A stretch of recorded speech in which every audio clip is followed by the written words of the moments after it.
Hello, and welcome back to another episode of Boys Gone Wild. Just goofing off the top. Yes, welcome back to another episode of Boys Gone Wild. I'm going to take this one quite chilled. The last episode nearly killed me, to be honest. I had to stay up very late doing that episode, so that's why I've been absolutely shattered today. Because I've got the whole routine I've got for this is just the fucking wrong way round. It's like, I love doing it, it's great, but I wait so late to actually do it that it's always just as the sun's setting, so about 6 p.m. And because I'm a fucking prick, I've only wanted to shoot this with natural light because I thought it'd be cool if it was like just natural light because I thought it was nice and soft.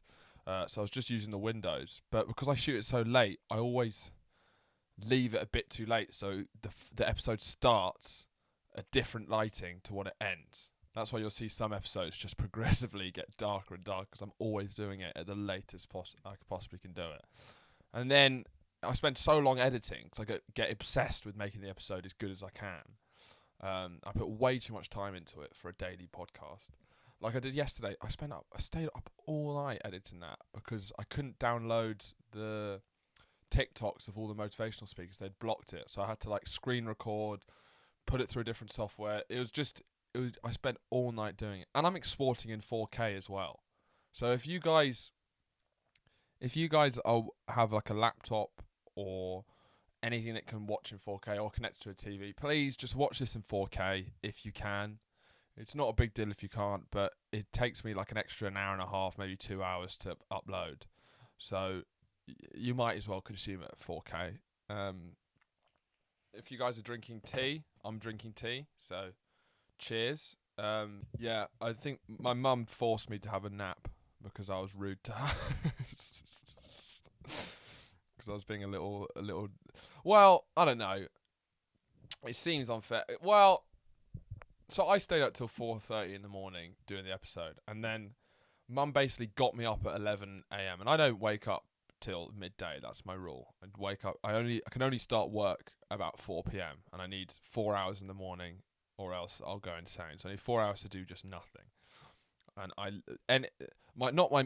was gonna say I need my mornings, but I need after I wake up needs to be. I'm like Daniel Day-Lewis in Phantom Thread. You know his character where he has to have stillness at breakfast and he's really pretentious about that. That's what I'm like. And no one can talk to me. There's too much movement. There's entirely too much movement at breakfast. I can only really start talking to people 3 hours after I've woken up. I need to just stare at like a blank wall for about 3 hours. I need to have a coffee. I need to just slowly read some shit. And I don't want anyone to tell me to do anything. If anyone, I need 3 hours after I get out of bed before anyone can tell me to do anything. If you tell me to do something and it's less than 3 hours before I've gotten out of bed, I'm furious about it. Just leave me, let me have those 3 hours. That's all I have. But mum needed me to, but basically she's been going on absolute I've been doing this podcast. She's just been tearing the garden to shreds, just absolutely ripping it up. So she's somehow managed to amass this, like, it must be over a ton's worth of like greenery and shrubberies and stuff. She just ripped out and piled in the garden, ready for this plant pickup man to come pick it all up. But we have to move all of the bushes and hedges she'd cut through our house because there's no way out the front except through the house. We don't have a back gate or anything. And it's been beautiful weather for the last 2 weeks. It's been absolutely gorgeous. But today was the shittest day it's been so far, of course. So it was wet, it was cold, it was muddy. We were dragging bushes through our house, so the house was just drenched in mud. I found a slug in the hallway. It's grim, and that's how I had to wake up like that. So I was in a very tetchy mood this morning, and then I called my mum ungrateful. So she was not happy about that, and sent me to bed. But it's weird because it feels like I'm working hard, but it's like both my family and my girlfriend's family are all NHS staff, and I'm not patting myself on the back, by the way. I know I've seen a lot of people manage to wiggle into the conversation. If they don't work for the NHS, it seems to be a huge thing that everyone keeps trying to tell people that they have members of their family close to them who work in the NHS, as if they're somehow kind of more heroic. Oh yeah, my uncle's a doctor actually. Yeah. No, he says it's really tough. It's just so brave what they're doing. And it's like, support the NHS, but don't somehow make it about you. But yeah, my cousins are actually NHS doctors. They are. My mum's a therapist and my uncle's a psychologist. So there's all these people doing important work for the NHS, the heroes. And it puts in perspective how I feel like I'm feel somehow overworked and I'm doing the dumbest podcast alive. Especially my girlfriend. Her brother's a doctor. Her other brother is a policeman, and her dad's a doctor, and he's been like drafted to the front lines of coronavirus.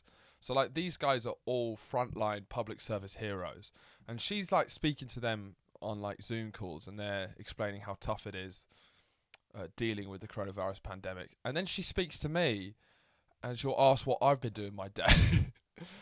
And it'll be like recently I've been trying to get a video because I think it's really funny. I can't quite work it out, but a video of me doing the robot to Will Young's song Leave Right Now. And I don't quite know why it's funny, but if you look really sad, try it. If you put Leave Right Now by Will Young on and start doing the robot, but just really look really sadly and look really serious.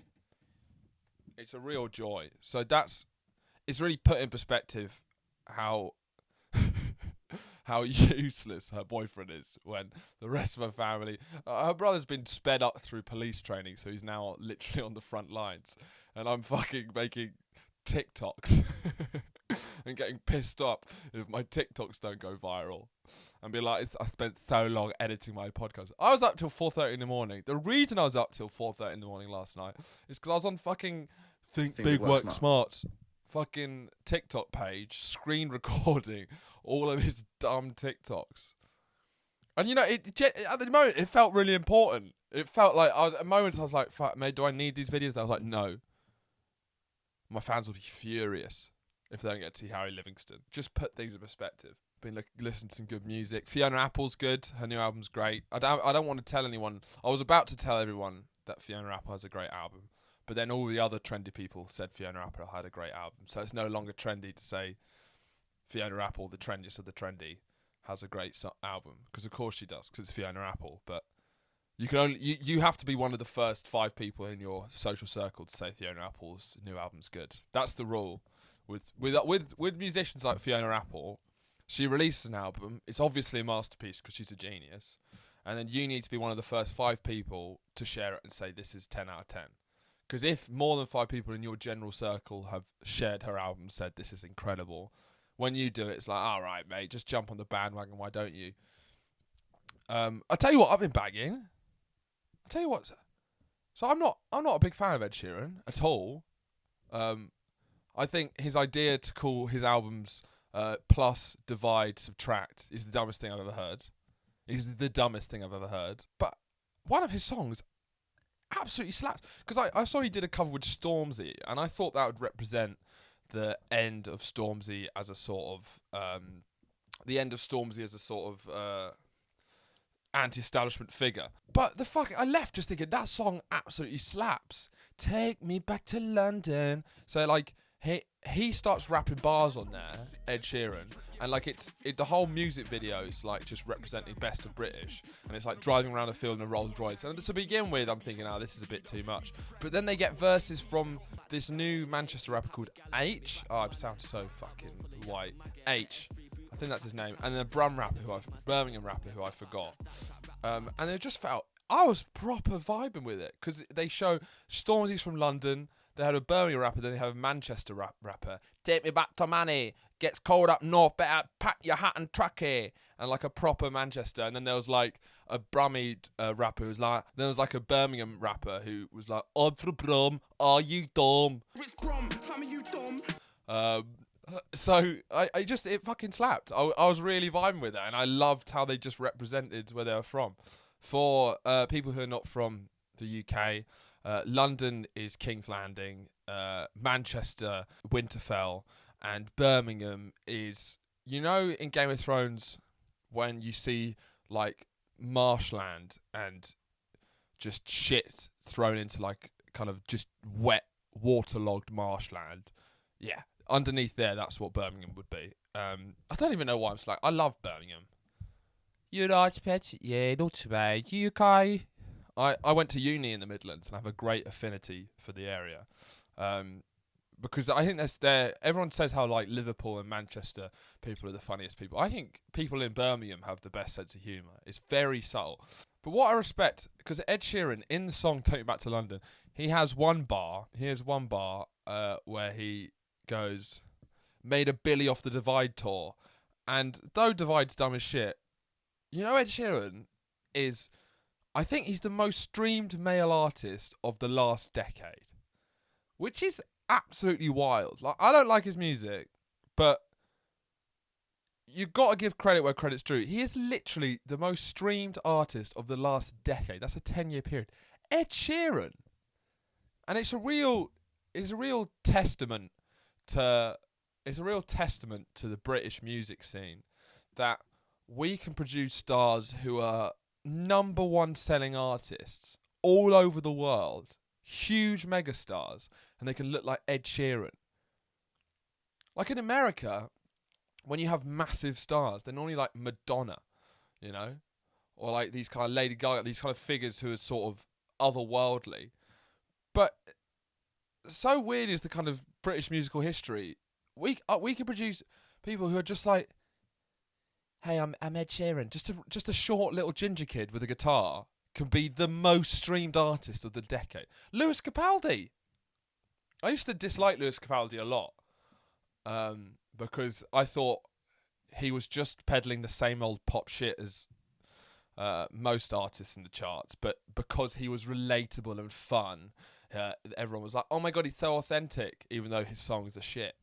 But I've come round to him more because he's so ugly. He's so unfortunate looking. Ugly is the wrong word. He's quite cute. That I thought it was once again showed how crazy the British music industry is. That genuinely one of our best-selling artists is Lewis Capaldi.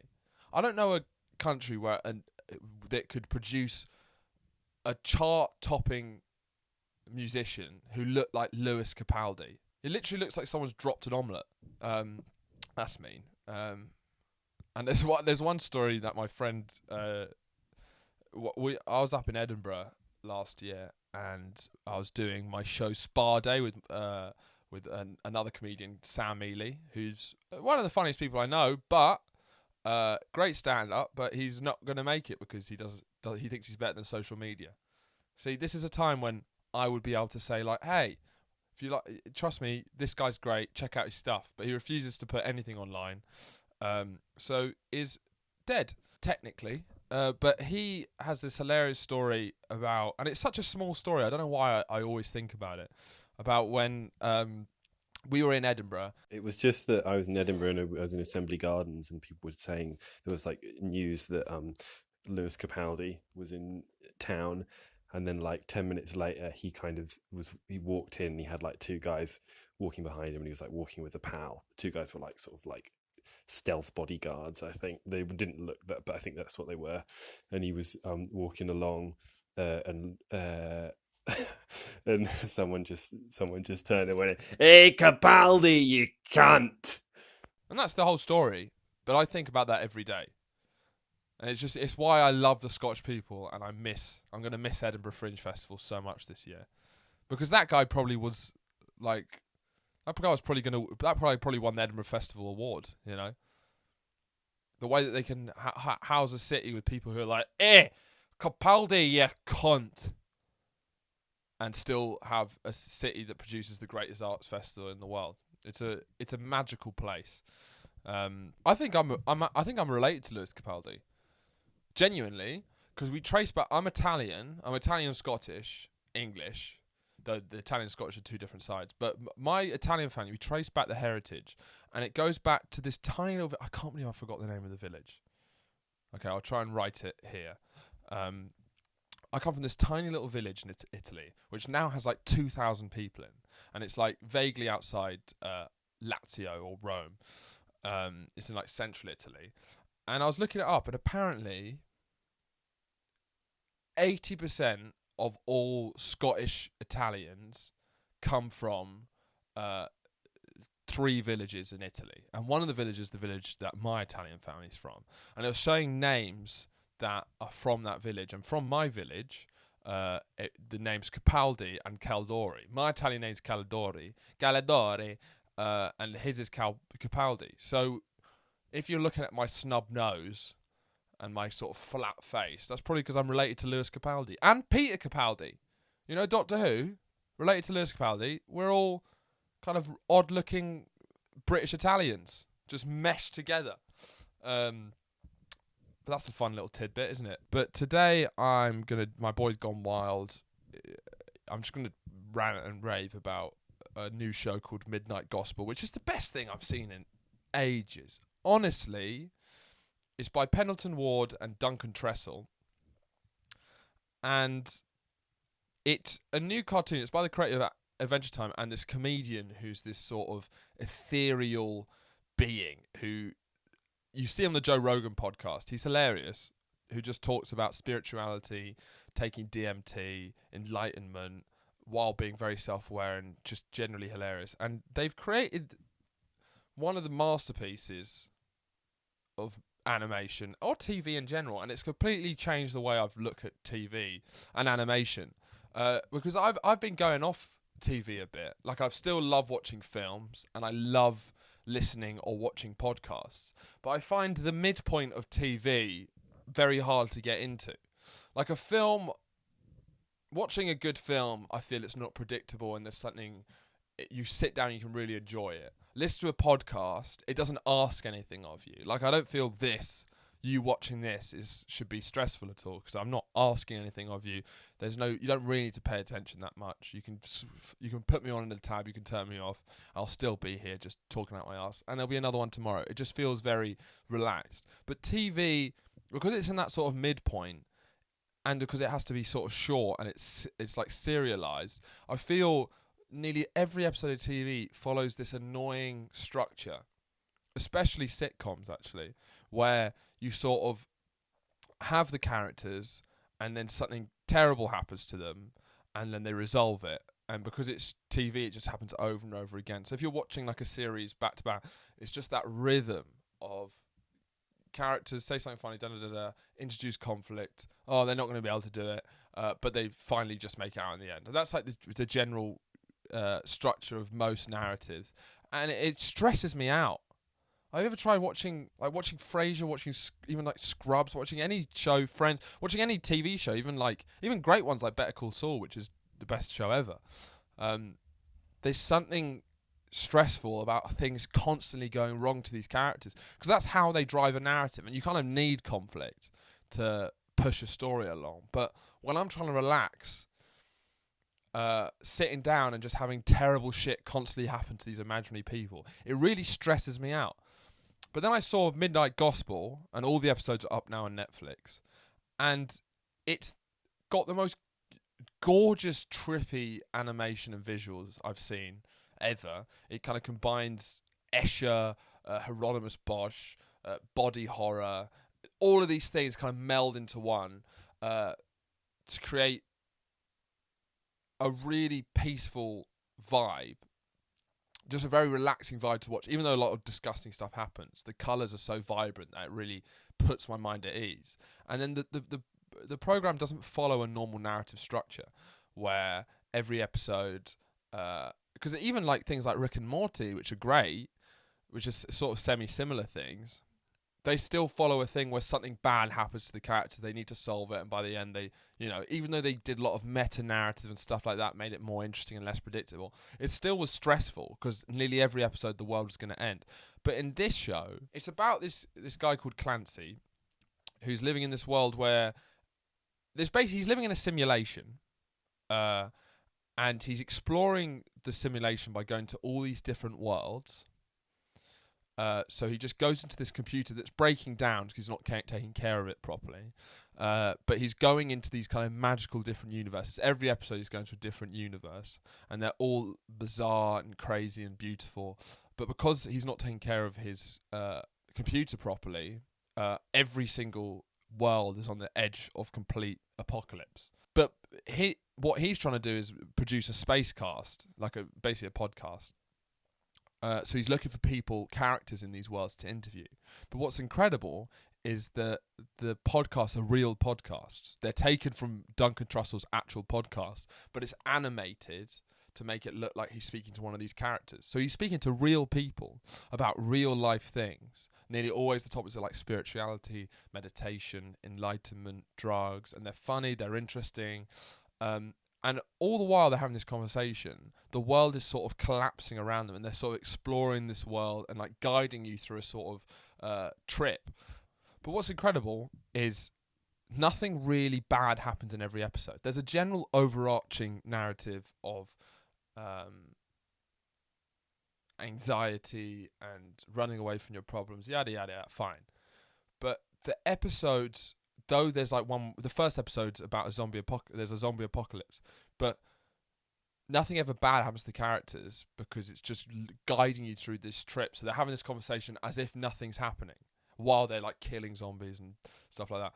And I just found it so peaceful because there wasn't this exhausting conflict that it really was the best thing I've seen in a long time. So yeah, this is sort of a review of Midnight Gospel.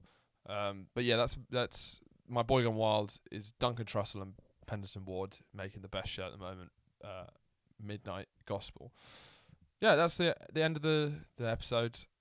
It wasn't like a normal episode because I'm trying to protect my mental health by just riffing. So I didn't plan this episode at all.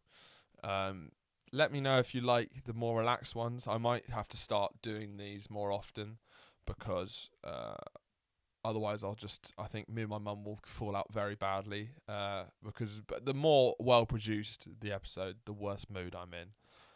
But I really enjoyed that. I hope you did too.